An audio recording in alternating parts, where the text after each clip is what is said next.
الله رسول فرمایي وای کچيري د یو مسلمان بندا ګناوي دومره ډېرې سي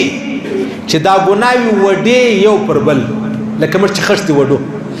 دا ګناوي تر اسمانه ورسېدې د ګناو اسمان په مابین کې دې سره نشلیدلې دونه ګناوي دي د الله رسول فرمایي ته دا وایه استغفر الله استغفر الله استغفر الله هغه اسمان ته رسېدلې ګناوي به د مځکې سره برابرې سي صحیح سلو بیا روایتو کې راځي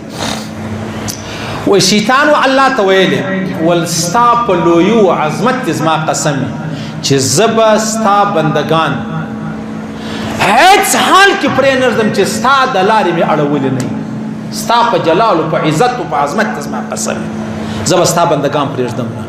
ګناه بدکاری بیلاری قتلون شراب پلانې پرېږدم نه دا خبره چې شیطان الله و شیطان ته وخت ورکول ټیک تر قیامت ته ته ژوند د ډیر خواستي وکي الله تر قیامت ته به ژوند دی چې دا شی ملاو سلو د کمسل سړی دا علامه ده یو سړی تا ته زاري کوي ته 100 روپۍ په پور را په پور ته چوار کې د یو لاړ سی ورک سی بیا ستا ټلیفون نه پورته کوي ستا ټلیفون چې دغه پر ستا نمبر پر بلاک باندې ودرې دا کمسل سړی علامه ده دلته د شیطان الله ته ولي الله ما ته عمر تر قیامت الله ورته ټیک ده صحیح ده چې دا ورته وي شیطان والله ته څه وایي و ستا په لوی دې زما قسم کستا یو بنده لما ولاړ چې ما د لارې اړولې دي الله څه ورته وایي و زما دې په خپل جلال زما دې په خپل عزت سره قسم یې که زما د هغه بنده چې تا د لارې اړولې دی هغه وایي یو وار وایي استغفر الله زما دې په خپل لوی قسم چې زه به هغه ته معافي کوم ما دې په خپل لوی قسم یې زه به هغه ته معافي کوم شیطان څومره لوی دعوه وکړله او د الله و دعوې ته وګوره راسي شیطان خدا دې ګورې ژوندي الله رب العزت په دنیا کې خبر کو چې الله هغه وایي شیطان دغه وایي الله هغه په فرمایل شیطان دغه وویل شیطان می دشمن دی الله می دوست دی الله می د جهنم ګوري شیطان می جهنم لره بیایي الله می جنت لره بیایي شیطان می د جهنم راګرځي اوس په ما او تاسو چم کو را ولار سي چې د الله کوم قسم سوی دی دا هغه قسم مطابق ما او تاسو ژوند کو استغفر الله رب اغفر وارحم وانت خير الراحمين رب اغفر وارحم الله رسول عبد الله ابن عمر فرمایي په مجلس کې بناستو موږ به شماره لای دا ویل رب اغفر وارحم استغفر الله رب اغفر وارحم فرق نستا وای دا په پیغمبر سم په یو مجلس کې سل وار ویل هیڅ ګرانه خبره مې درته کړې عزیزانو هیڅ ګرانه خبره مې درته کړې زبم د دې خبرې کوشش وکم او تاسو هم د دې خبرې کوشش وکئ دغه استغفار چې کم دی د ازما او ستا د ګناو د میټاوېدو سبب دی په دغه ویلو باندې به ما او تا له ګناو خلاصېږو په دغه ویلو باندې به ما او تا الله رب العزت د جهنم څخه خلاصوي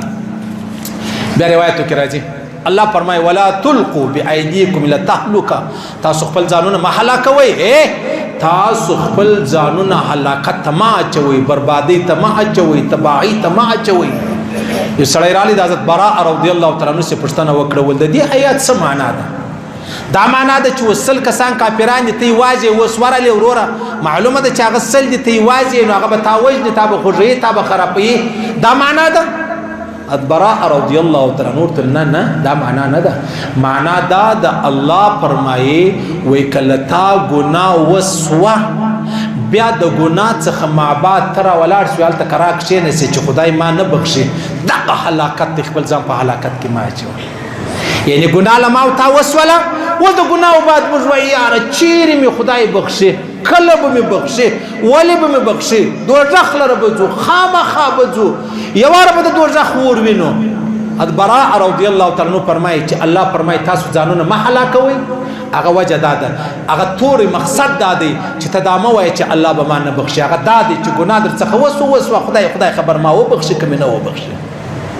استغفر الله د ځان معمول جوړ کې عزیزانو مر تسبیح اړو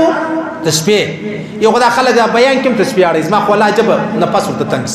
شته وس څونه بزرګ ډېر ته باندې نا وخت دی کله ته بعد مري کله باندې نا وخت دی بیا د ازما کار پرېږ د ورس حالت او کني نو خبره په غور واوره زدايه کده هغه بعد لاړ سبیا کوا صحیح سلو